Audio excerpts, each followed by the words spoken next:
And now here's part 2 of our episode. Okay. I'm not sorry about loving the hell out of that song. Right. Josh, why is this your standout track? So this is my standout track because I've had a lot of female friends growing up, and just listening to their stories about like exes or anything like that, like they've always had to say sorry, and even though it's something that's not their fault.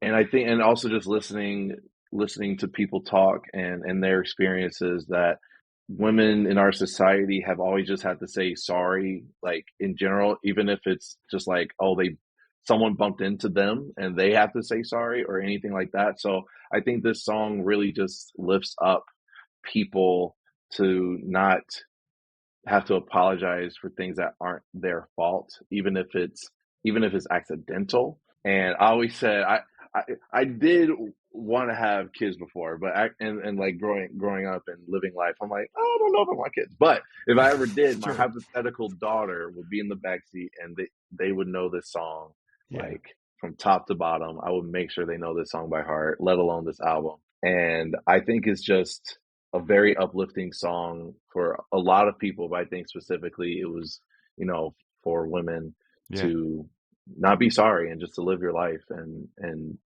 live it strong. Love that. Yes, I'm going to give you 500,000 points for.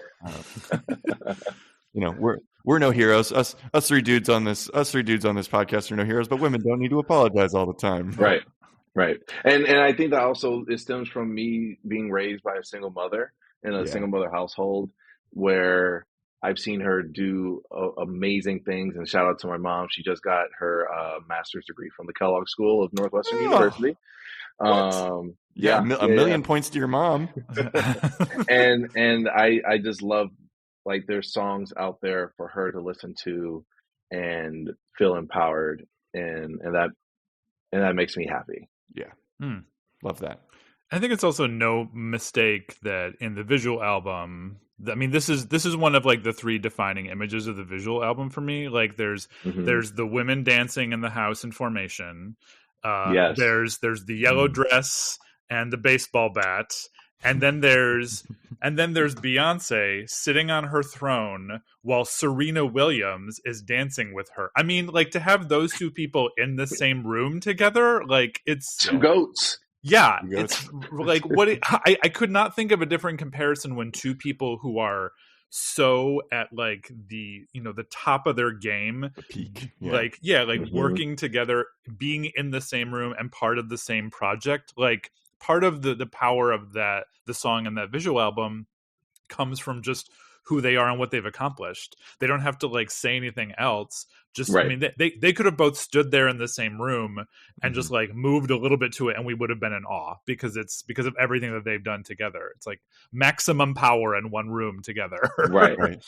And there's so many musical things that I feel like are whether she started it with the her and the songwriters she was working with on Lemonade, whether they whether these sounds were established on Lemonade or whether they were kind of pulling from the recent stuff that was happening in the in the scene and the other musicians that they respect and love. I feel like there's so many musical little phrases that you hear in other albums after this, right? Just like like beats and different synth sound and all that kind of stuff that I feel like Becky with the good hair, that's stuck around for the last 8 years, and I think there's a lot of that little textual stuff that she just does that, right? She plants these seeds of cultural touchstones in a way that very, very few other people are doing right now.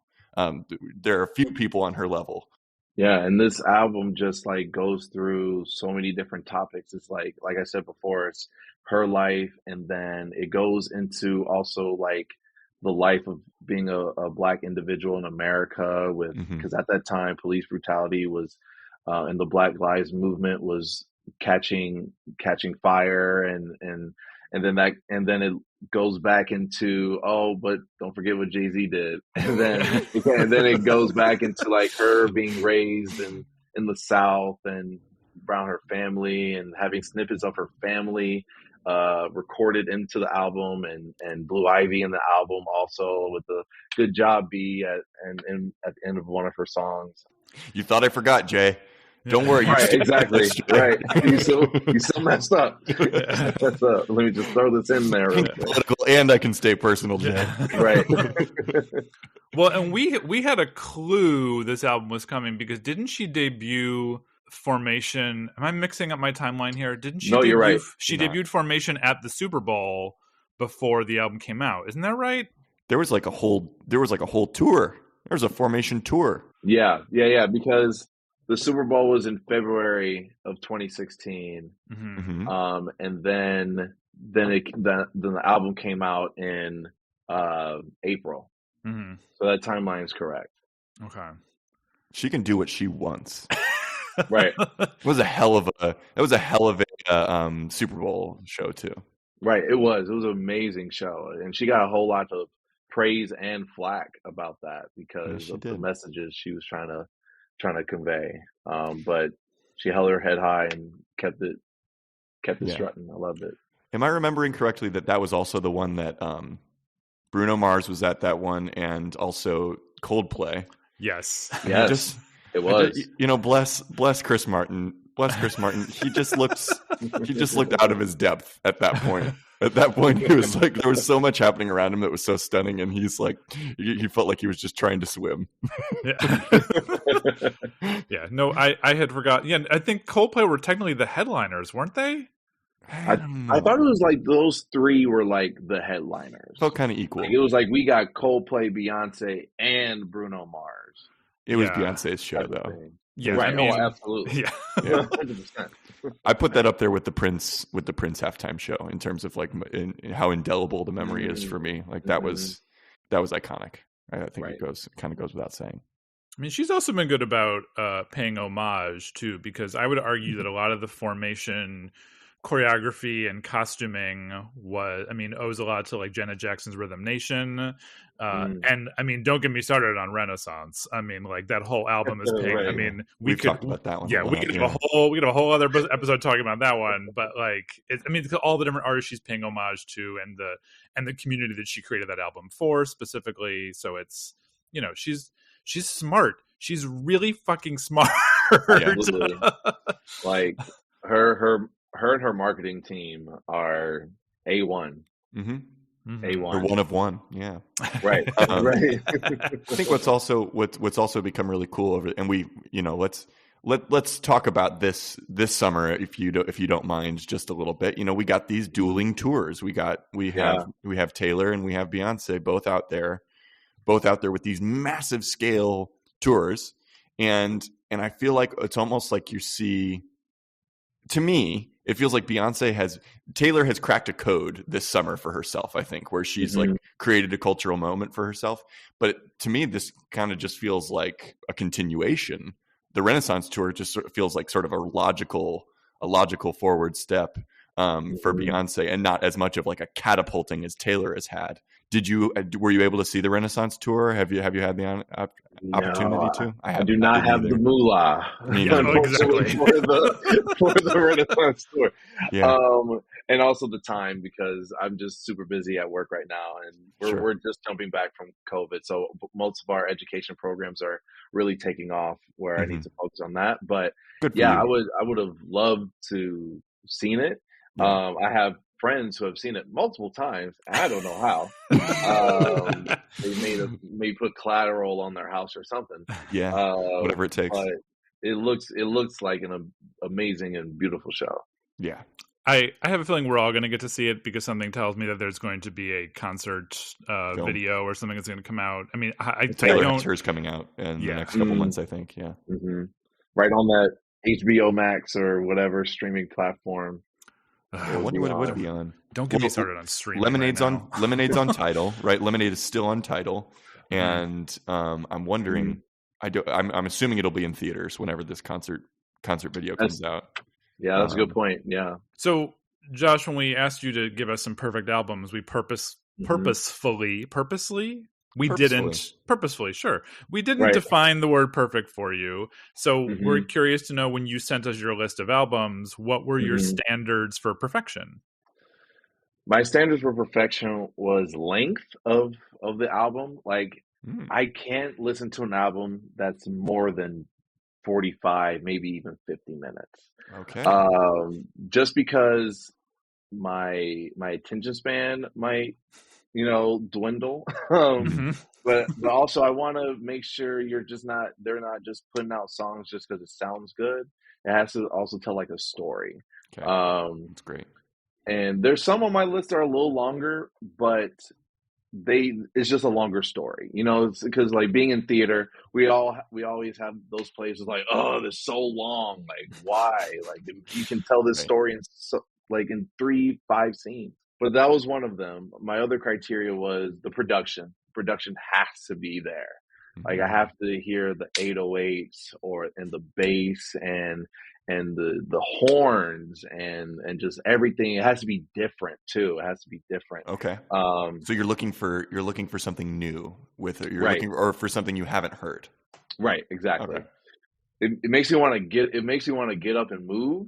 It has to like get me on my feet. I want to like either jump around, headbang. I want to like dance. When I'm cooking, I put on music a lot when I'm cooking. So I'm just like flipping spatulas and all that stuff. Spatula flipping. Right. Writing that down. Exactly. And it just makes me feel good at the end of the day. It just makes me feel good. It makes me want to see this person live. And that's why I might have put Juice WRLD on my list twice. Because I actually saw him live, and it was one of the best experiences I've had at a concert. But really? Yeah, just I always look for local people from my hometown, Chicago, and so I like to support those people. And those are my criteria. Those are solid. I wrote down length, reasonable, story, complete, production, clear. It's got to be new, and it's got to be spatula flipping. Right. There we go. I think it's a strong case. Those are very, and I like that bit about it inspiring you to want to see the person live, because not every album does that. Not every album makes me say like, oh, I feel very compelled to go see this person do this thing in person. Right. Because when you go see a concert, you're literally paying for an experience. I don't want to pay for an experience where it's like, okay, I could have listened to the album at home. It would be the same. The energy from the person has to be there and all that type of stuff. And that's what I feel from these artists that I listed. So you talk about like an album needing to tell a story. I mean, can you put this album on shuffle? I don't think so. I don't think so either. I don't think so. Because a lot of them also production wise, they really blend in to each other. Where like because I already know in my brain, like end of Sorry happens, we go into 6-inch heels. We go or 6-inch rather. And it'll be different if it went from Sorry to Formation. Yeah. Or from Sandcastle to Sorry, or any of the combination. It'll just feel weird and off. Yeah. Yeah. I also think that's a credit that speaks a little bit to a shift for her at the time, because looking back over the albums just previous to this, they had some bangers, but I would say that pretty much any of the albums just before Lemonade came out were pretty shuffleable. Like they were more, they seem to get by more on the power of singles than on like a cohesive document, if you will. Whereas Lemonade, and I would not shuffle Renaissance either. I don't think I would. That's not the experience of Renaissance that I want to have personally. I tried it once; it didn't work. Yeah, right. But you could shuffle the self-titled album. I mean, I sort of when I look at her career, I sort of see the self-titled album as being the first time that she really starts to emerge as more than just a performer and become an actual artist. And I mean, for me, it feels like with each like the self-titled and then Lemonade and then Renaissance, she is evolving as an artist in terms of the albums she creates. Like each one feels a little bit more cohesive than the previous one. What do you feel like you crave from Beyonce now? Like what if you have this love for Lemonade, you have this relationship with Beyonce, we all have this kind of consciousness of her. As like your relationship with her as an artist, like what do you want from her next? I think I would love to see. I know this is going to be hard for her personally, I think, but for her to be kind of like hear a serene type of album from her, where it's like she doesn't have to really dance. She doesn't have to have all these crazy lights and flash and crazy production. It's just her just singing, piano, some other maybe string instruments in the background, and how I'm envisioning in my head is like uh, uh, sitting on a stool with one microphone type of album, and that's like that's all she needs. It's Like nothing too hype. like Beyonce MTV Unplugged. Yeah, right. Watch the shit out of that. That's like great. a tiny desk type of Beyonce tiny desk. Oh my god, yeah, you get 5 million points for that. that type of vibe. I think she might be coming to that point in her career. I'm going to put it a few years out. I think she's still in her maximalist era. I think she's still in, and I do think as part of this ecosystem that she's, she has these other sort of like comparable female artists that she's kind of like duking it out with on the world stage. I kind of feel like we have a little bit more maximalist Beyonce before we get to stripped down Beyonce, but I can't wait for stripped down Beyonce, and her NPR Tiny Desk concert is going to be rad. Right. I want her to do an interview. Like I want her to do, and I know she's an artist, and she's like she's purposefully, there's that word again, like has not given interviews that regularly. Right. And I do think she definitely manages her career. There's a fantastic SNL skit from a couple seasons ago when Maya Rudolph was the guest, and she plays Beyonce in as if Beyonce went on Hot Ones. Oh yes, and it's I mean they're sort of making fun of the way that she manages her image and whatnot, but I think in a loving way. But like I know artists let the work speak for them, but I would love a good like 60-minute, not by 60 minutes, but like a 60-minute long televised interview with Beyonce, just like lots just to learn more. I don't know, like Oprah. I want Oprah to interview Beyonce. That's what I want to happen. Yeah, she like her CBS Sunday Morning moment. That would be right. Be on the CBS Sunday Morning show with Beyonce. It'd be great. That would. I think what needs to be noted is that the legendary producers that she also had on this album were pretty crazy. And just to name a few, she had Mike Will Made It, who does a lot of hip hop, but also worked with like Miley Cyrus on her. I forgot the album name, but it had Party in the US or Wrecking Ball had that on that album. It had Mike Dean, Ezra Koenig, who from Vampire Weekend, which I didn't know until I did my research. I was like, that's crazy. And so she just had this whole diverse group of individuals working on this album. And that's just to name a few. She had like, I want to say like nine or eight producers on this album. It seems like that's a hallmark of her work is that there is this songwriting process that is deeply collaborative. There is, I don't think it, I think I've heard, plenty of people out there want to be like, you don't write your own songs. Who writes their own songs? Everybody's just stealing shit from other people anyway, and for her, everything, I completely agree that needs to be stated clearly, because it sounds like her process of piecing together these songs through, experimentation and kind of like grabbing pieces from different things and taking different phrases and instrumentation from the producers and songwriters she's working with. I think it's what's giving her this staying power, right? She has her finger on the pulse of something that is like, I know this is going to connect with people. I know this is going to like get into somebody's ear, and it doesn't have to come from just me. It can come from this kind of group of people, this community of people that I have around me. I think it definitely speaks in her favor. Well-made point. Yeah, and also the fact that it was nominated for 9 Grammys, including Album of the Year, Record of the Year, Song of the Year, nominated 4 times at the Primetime Emmys for the visual. That's pretty remarkable. It went triple platinum, and it was placed number 32 on Rolling Stone's top 500 greatest albums. And being 32 out of 500 is not bad. And going through, and I was just thinking about like all of the artists in the world that's been through the test all through the time, and just like 32, that's pretty damn good. Yeah. That's pretty damn good. And notably, Jay-Z's highest entry on that list, I think, is 50 something. So there we go. What does that tell you? If I had to guess, it was for the Blueprint. It was for the Blueprint, yeah, which is another outstanding record. But I think Lemonade comes in ahead. Right. Absolutely. And then I think my last point I want to just recognize is just the title. Because and like, it came out like Lemonade. Okay. All right. That's interesting title for it. But then if you like really think about it, and she even like kind of says in her album with that snippet of, it might be her grandmother, I'm not too sure, but it's like turning lemons into lemonade. That phrase that everyone knows. Oh yeah.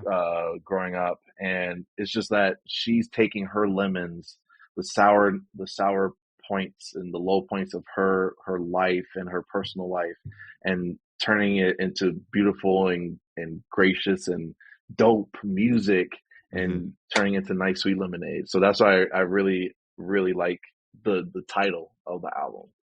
Oh hell yeah! 3 million points for turning lemons into this album. Let's go.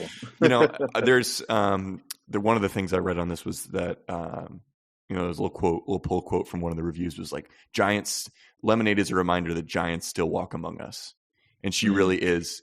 She really does the work she does the incredible thing that only songwriters can do, of being a giant, of being like a giant of our cultural understanding, but also being able to have something really simple like turning lemons into lemonade, and it still just really hit some people, including me, and I think a lot of people who've listened to this album, in a place that feels very personal.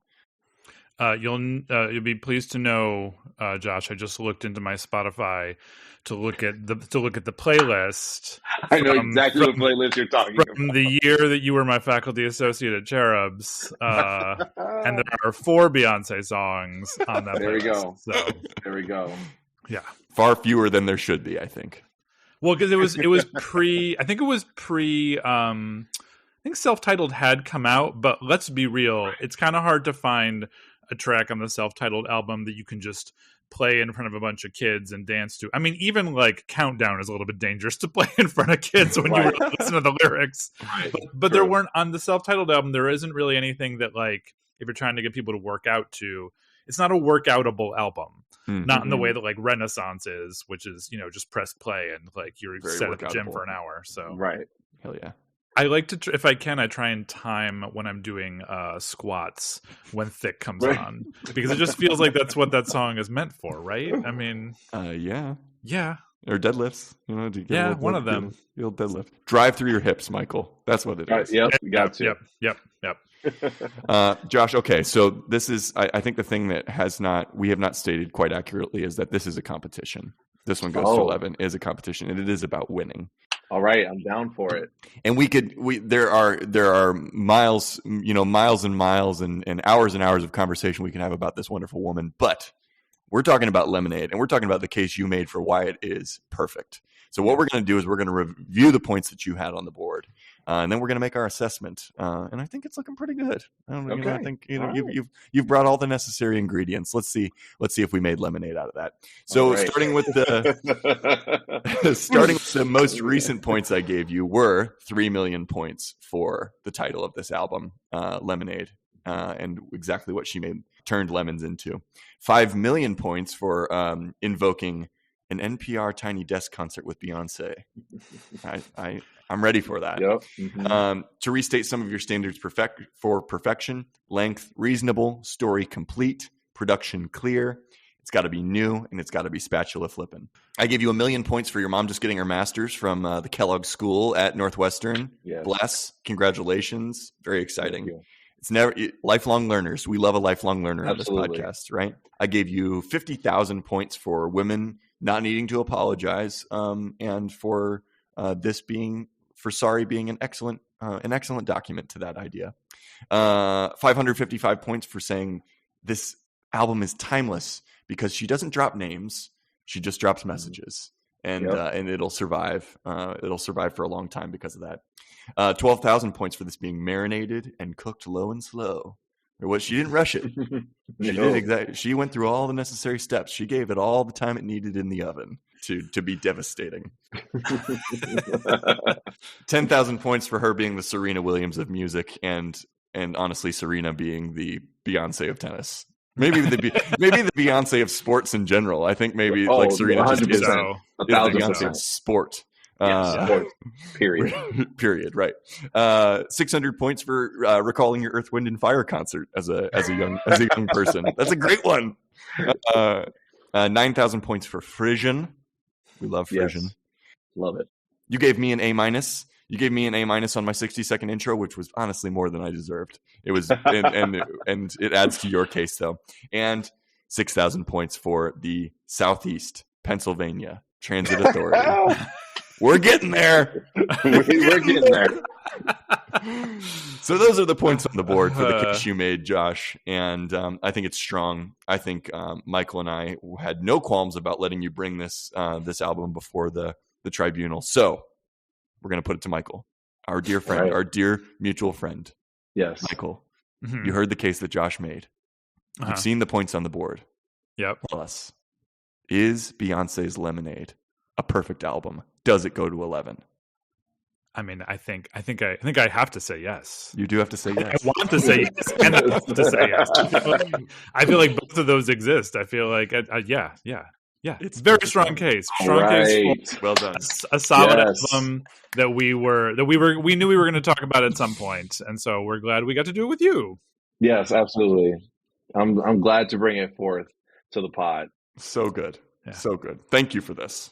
No problem. Thank you guys for having this. It's such an awesome idea, and I listened to a few episodes, and it's such a great vibe. Great. Well, we just might have to have you back if we need expert opinions. We like having a stable of friends of the pod that we can pull in for their absolutely for their expert opinions. So, and you had some other good ones on your list too. You did. I feel like yes, I'm ready to talk about any one of them. I love it. Yeah. Michael, we should talk about our standout track from the album. What did we choose as our standout? Yeah, we should talk about that. I think we chose something that's a bit of a departure from, definitely sort of a departure from your standout track. We think we should end on "Don't Hurt Yourself," featuring Jack White. It's a very, very different vibe, but I mean, I've never heard Beyonce angrier than in this song. I mean, I think another thing to give her more credit, something that I thought about when Renaissance came out, is just how differently she can use her voice. Yeah. Like it's not just one tone. There's a lot to it, and when she really goes there and really like inhabits a character when she's singing, like there are moments on this album and moments on Renaissance from like, wait a minute, is she the one singing there, or is that somebody else? Because it's just so and I don't, one or two times it might be because there's a little bit of manipulation, on the production side, but right. And this one is obviously very heavily distorted, but I'm willing to bet if we took the distortion off the song, there would still be some like really raw emotion and some really raw vocals going off on this one. Yeah.